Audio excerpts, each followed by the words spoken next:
ಗ್ರಾಮಾಂತರ ಪ್ರದೇಶಗಳಲ್ಲಿನ ಪ್ರತಿಯೊಂದು ಮನೆಗೂ ಕುಡಿಯುವ ನೀರು ಸರಬರಾಜು ಮಾಡಬೇಕೆಂಬ ಕನಸನ್ನು ನಾನು 10 ವರ್ಷಗಳ ಹಿಂದೆಯೇ ಕಂಡಿದ್ದೆ.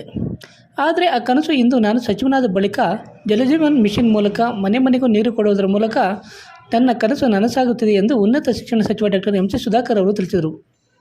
ಚಿಕ್ಕಬಳ್ಳಾಪುರ ಜಿಲ್ಲಾ ಪಂಚಾಯತ್ ಗ್ರಾಮೀಣ ಕುಡಿಯುವ ನೀರು ಮತ್ತು ನೈರ್ಮಲ್ಯ ಉಪವಿಭಾಗ ಚಿಂತಾಮಣಿರವರಿಂದ ಚಿಂತಾಮಣಿ ವಿಧಾನಸಭಾ ಕ್ಷೇತ್ರ ವ್ಯಾಪ್ತಿಯಲ್ಲಿ ಜಲಜೀವನ್ ಮಿಷನ್ ಯೋಜನೆಯಡಿಯಲ್ಲಿ ಚಿಲಕಲನರ್ಪು ಹೋಬಳಿಯ 62 ಗ್ರಾಮಗಳು ಸೇರಿದಂತೆ ಮುರುಗಮಲ್ಲ, ಅಂಬಾಜಿದುರ್ಗ ಹೋಬಳಿ ಹಾಗೂ ಕಸಬಾ ಹೋಬಳಿಯಲ್ಲಿ 245 ಗ್ರಾಮಗಳಲ್ಲಿ 171 ಕೋಟಿ ರು ವೆಚ್ಚದಲ್ಲಿ ಮನೆ ಮನೆಗೆ ಕುಡಿಯುವ ನೀರು ಸರಬರಾಜು ಮಾಡುವ ಜಲಜೀವನ್ ಮಿಷನ್ ಯೋಜನೆ ಕಾಮಗಾರಿಗಳಿಗೆ ಉನ್ನತ ಶಿಕ್ಷಣ ಸಚಿವ ಡಾಕ್ಟರ್ ಎಂ.ಸಿ. ಸುಧಾಕರ್ ಹಾಗೂ ಶಿಡ್ಲಘಟ್ಟ ಶಾಸಕ ಬಿ.ಎನ್. ರವಿಕುಮಾರ್ ಅವರು ಹೊಸಟೆ ಗ್ರಾಮದಲ್ಲಿ ವಿಶೇಷ ಪೂಜೆ ಸಲ್ಲಿಸುವುದರ ಮೂಲಕ ಚಾಲನೆ ನೀಡಿದರು.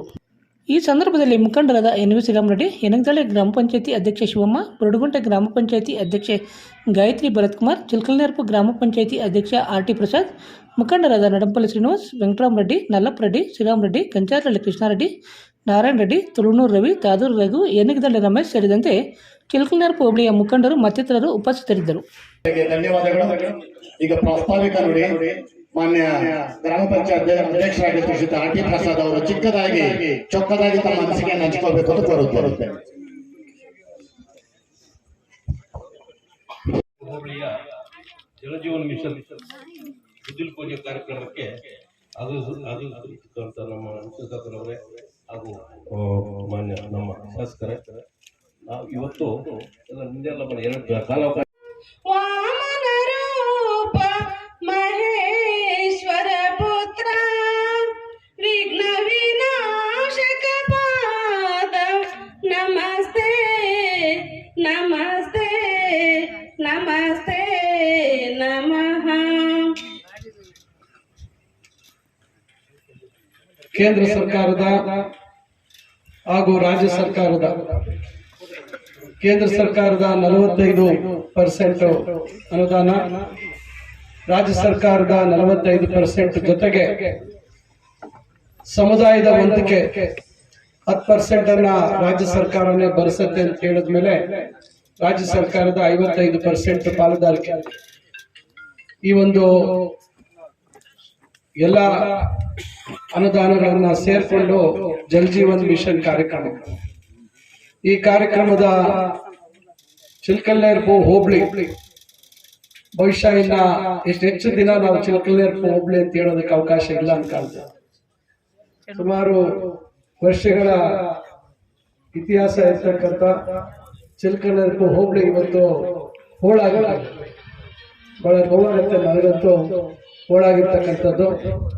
ಇಲ್ಲ, ಪೂರ್ತಿಯಾಗಿ ಇದನ್ನ ಚೇಳೂರು ತಾಲೂಕು ಸೇರಿಸಿದ್ರು ಒಳ್ಳೇದಾಗ್ತಾ ಇತ್ತು. ಇವತ್ತು ಅಸ್ತಿತ್ವನೇ ಇಲ್ದಿರೋ ರೀತಿಯಲ್ಲೇ ಇವತ್ತು ಚಿಲಕಲನರ್ಪು ಹೋಬಳಿಗೆ ಹೆಸರು ಇವತ್ತು ಇಲ್ಲದೆ ಇರತಕ್ಕಂಥ ರೀತಿಯಾಗಿದೆ.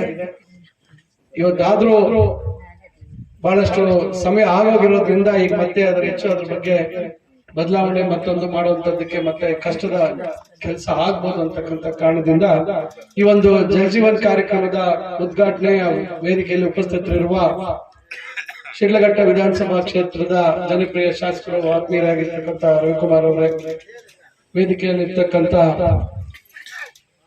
ಎಲ್ಲ ಹಿರಿಯರೇ, ಗ್ರಾಮ ಪಂಚಾಯಿತಿಯ ಅಧ್ಯಕ್ಷರೇ, ಗ್ರಾಮ ಪಂಚಾಯಿತಿಯ ಉಪಾಧ್ಯಕ್ಷರೇ, ಎಲ್ಲ ಗೌರವಾನ್ವಿತ ಗ್ರಾಮ ಪಂಚಾಯಿತಿಯ ಸದಸ್ಯರೇ, ಇಲ್ಲಿ ನೆರೆದಿರ್ತಕ್ಕಂಥ ಎಲ್ಲ ಚಿರಪರಿಚಿತರು, ರಾಜಕೀಯ ಸುಮಾರು 52ನೇ ಇಸ್ವಿಯಿಂದ ನಮ್ಮ ಕುಟುಂಬದ ಜೊತೆ ಗುರುತಿಸಿಕೊಂಡಿರ್ತಕ್ಕಂಥವ್ರು, ವಿರುದ್ಧವಾಗಿದ್ದಂಥವರು ಸಹ ಇವತ್ತು ಬಹಳಷ್ಟು ಜನ ನಮ್ಮ ಜೊತೆ ಒಡನಾಟ ಇಟ್ಕೊಂಡಿದ್ದಾರೆ.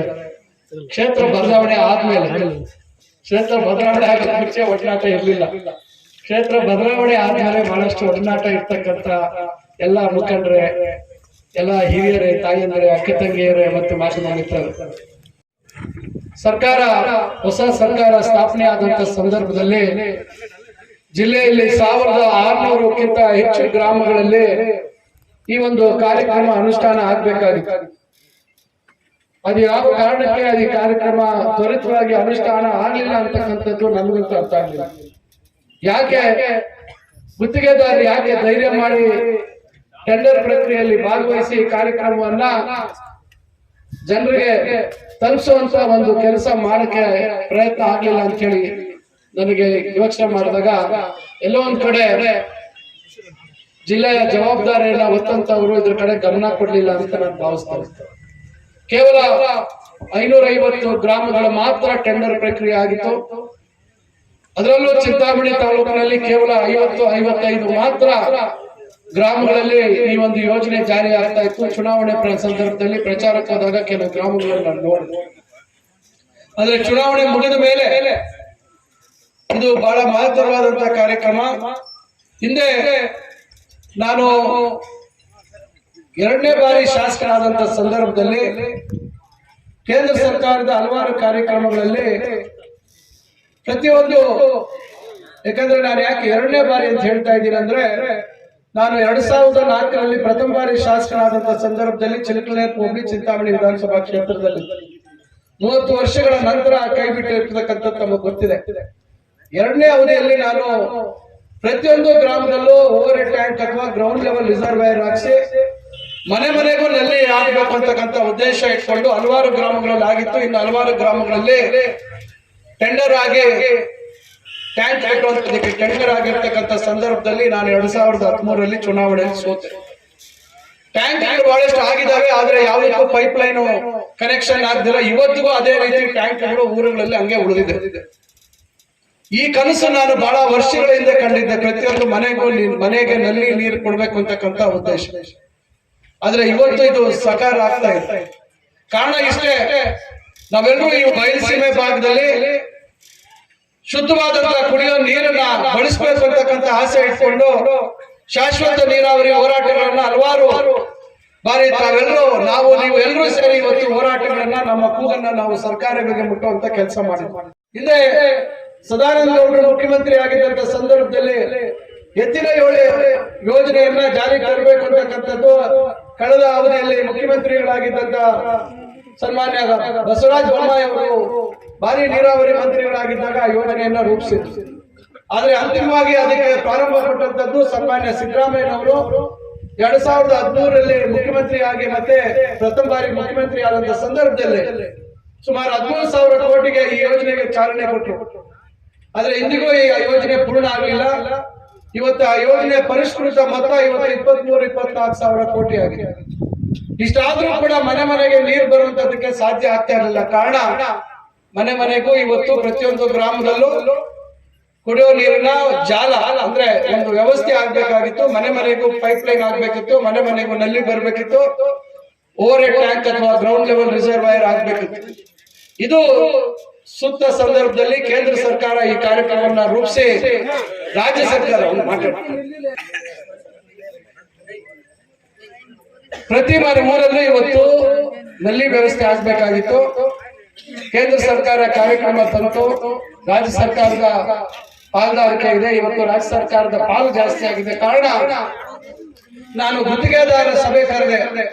ಜಿಲ್ಲೆಯ ಮಂತ್ರಿ ಆದ ಸಂದರ್ಭದಲ್ಲಿ ಗುತ್ತಿಗೆದಾರರ ಸಭೆಯನ್ನ ಕರೆದು ಈ ಯೋಜನೆ ಯಾಕೆ ಜಾರಿ ಆಗ್ತಾ ಇಲ್ಲ, ಯಾಕೆ ನೀವು ಯಾರು ಭಾಗವಹಿಸ್ತಾ ಇಲ್ಲ ಅಂತ ಕೇಳಿದಾಗ ನಾನಾ ರೀತಿಯ ಸಮಸ್ಯೆಗಳು, ಗ್ರಾಮ ಪಂಚಾಯತಿಗಳಲ್ಲಿ ನಮ್ಗೆ ಕಷ್ಟ ಆಗ್ಬೋದು, ಇಲ್ಲ ಬೇರೆ ಬೇರೆ ಕಾರಣಗಳು ನಿಮ್ಗೆಲ್ಲ ಗೊತ್ತಿದೆ. ಇವತ್ತು ರಾಜಕಾರಣ ಯಾವ ಮಟ್ಟಕ್ಕೆ ಬಂದು ನಿಂತಿದೆ. ಟೆಂಡರ್ ಆದಾಗ ಮತ್ತೊಂದಾದಾಗ ಏನೇನು ವ್ಯವಸ್ಥೆಗಳು ಇವತ್ತು ಹೊಸದಾಗಿ ರಾಜಕಾರಣಕ್ಕೆ ಕೆಲವರೆಲ್ಲ ಬಂದಿರ್ತಕ್ಕಂಥ ಕಾಲದಿಂದ ಯಾವ್ಯಾವ ಹೊಸ ಪದ್ಧತಿಗಳು ಜಾರಿ ಆಗಿದೆ ಅಂತ ಬಗ್ಗೆ ನನಗಿಂತ ಹೆಚ್ಚಾಗಿ ನಮಗೆ ಗೊತ್ತಿದೆ. ನಾನು ಆ ಸಭೆಯಲ್ಲಿ ಸುಮಾರು 150ಕ್ಕಿಂತ ಹೆಚ್ಚು ಜನ ಭಾಗವಹಿಸಿದ್ರು. ಪ್ರಸಾದ್ ಬಂದಿದ್ರು ಅಂತ ಕಾಣ್ತದೆ, ಬಹಳಷ್ಟು ಜನ ಇಲ್ಲಿ ಬಂದಿರೋರು ಇರ್ಬೋದು. ಇಲ್ಲಿ ನಾನು ಹೇಳಿದೆ, ನೀವು ಯಾವುದಕ್ಕೂ ಯಾರಿಗೂ ನೀವು ಭಯ ಪಡುವ ಅವಸರ ಇಲ್ಲ. ಯಾವ್ದು ಬೇರೆ ಬೇರೆ ಎಕ್ಸ್ಟ್ರಾ ನಿಮಗೆ ಖರ್ಚುಗಳಾಗುವಂತದಕ್ಕೆ ಅವಕಾಶ ಕೊಡೋದಿಲ್ಲ. ಗ್ರಾಮ ಪಂಚಾಯತಿಗಳವರೆಗೂ ನಾವು ಹೇಳ್ತೀವಿ, ಯಾವುದೇ ಸದಸ್ಯರಾಗ್ಬೋದು, ಅಧ್ಯಕ್ಷರಾಗ್ಬೋದು, ಮತ್ತೊಬ್ಬರಾಗ್ಬೋದು, ಯಾವುದೇ ರೀತಿ ನಿಮ್ಗೆ ಕಿರುಕುಳ ಕೊಡುವಂತದಕ್ಕೆ ಅವಕಾಶ ಕೊಡಲ್ಲ. ಈ ಯೋಜನೆ 2024ರ ಒಳಗೆ ಜಾರಿ ಆಗಿಲ್ಲ ಅಂದ್ರೆ ವಾಪಸ್ ಹೋಗುತ್ತೆ. ಇಂತಹ ಯೋಜನೆ ನಮ್ಗೆ ಮತ್ತೆ ಸಿಗುವಂತದ್ದು ಕಷ್ಟ ಆಗುತ್ತೆ. ಇದು ಜಾರಿ ಆಗ್ಬೇಕು ಅಂತ ಹೇಳಿ ಅವರೆಲ್ಲರೂ ನಾನು ವಿನಂತಿ ಮಾಡಿಕೊಂಡು ಅವ್ರಿಗೆ ಧೈರ್ಯ ಕೊಟ್ಟ ಮೇಲೆ ಬರೀ 550 ಟೆಂಡರ್ ಆಗಿದ್ದು ಇವತ್ತು ಕೇವಲ ಇನ್ನ 106 ಗ್ರಾಮಗಳು ಮಾತ್ರ ಬರೀ ಬಾಗೇಪಲ್ಲಿ ತಾಲೂಕಲ್ಲಿ ಮಾತ್ರ ಬಾಕಿ ಇದೆ. ಇಡೀ ಜಿಲ್ಲೆಯಲ್ಲಿ ಎಲ್ಲಾ ಕಡೆ ಇವತ್ತು ಆಗಿದೆ. ಇವತ್ತು ಚಿಂತಾಮಣಿ ತಾಲೂಕಲ್ಲಿ ಅವತ್ತು ಬರೀ 50-60 ಆಗಿದ್ದು ಇವತ್ತು 100ಕ್ಕೆ 150 ಎಲ್ಲಾ ಟೆಂಡರ್ ಆಗ್ಬಿಟ್ಟು ಇವತ್ತು ಕಾಮಗಾರಿ ಶುರು ಮಾಡುವಂತದ್ದು ಮತ್ತೆ ತಂದಿದೆ. ಜಲಜೀವನ ಮಿಷನ್ ಅಡಿಯಲ್ಲಿ ಸುಮಾರು 132 ಗ್ರಾಮದಲ್ಲಿ 76 ಕೋಟಿ ವೆಚ್ಚದಲ್ಲಿ ಇವತ್ತು ಜಲಜೀವನ್ ಮಿಷನ್ ಯೋಜನೆ ಅಡಿಯಲ್ಲಿ ಇವತ್ತು ಗುದ್ಲಿ ಪೂಜೆಯನ್ನ ಇವತ್ತು ನಾವು ನಮ್ಮ ಸಚಿವರು, ನಮ್ಮ ಮುಖಂಡರು ಎಲ್ಲರೂ ಸೇರಿ ಇವತ್ತು ಗುದ್ಲಿ ಪೂಜೆಯನ್ನ ಪ್ರಾರಂಭ ಮಾಡಿದ್ದಾರೆ. ಈ ಒಂದು ಯೋಜನೆಯನ್ನ ಪ್ರತಿಯೊಂದು ಗ್ರಾಮದಲ್ಲೂ ಪ್ರತಿಯೊಬ್ಬ ಕುಟುಂಬದವರು ಇವತ್ತಿನ ಸದ್ಬಳಕೆಯನ್ನು ಮಾಡ್ಕೊಳ್ಬೇಕಂತೇಳಿ ಎಲ್ರಿಗೂ ನಾನು ಮನವಿಯನ್ನು ಮಾಡ್ತಾ ಇದ್ದೇನೆ. ಇವತ್ತು ನಮ್ಮ ಚಿಕ್ಕಬಳ್ಳಾಪುರ ಜಿಲ್ಲೆಯಲ್ಲಿ ಬಹಳಷ್ಟು ಹಿಂದುಳಿದಿರ್ತಕ್ಕಂಥ ಕ್ಷೇತ್ರ ಯಾವುದಾದ್ರೂ ಇದ್ರೆ ಅದು ಶಿಡ್ಲಘಟ್ಟ ವಿಧಾನಸಭಾ ಕ್ಷೇತ್ರ. ಇವತ್ತು ಚಿಕ್ಕಬಳ್ಳಾಪುರನು ಅಭಿವೃದ್ಧಿ ಆಗಿದೆ. ಇವತ್ತು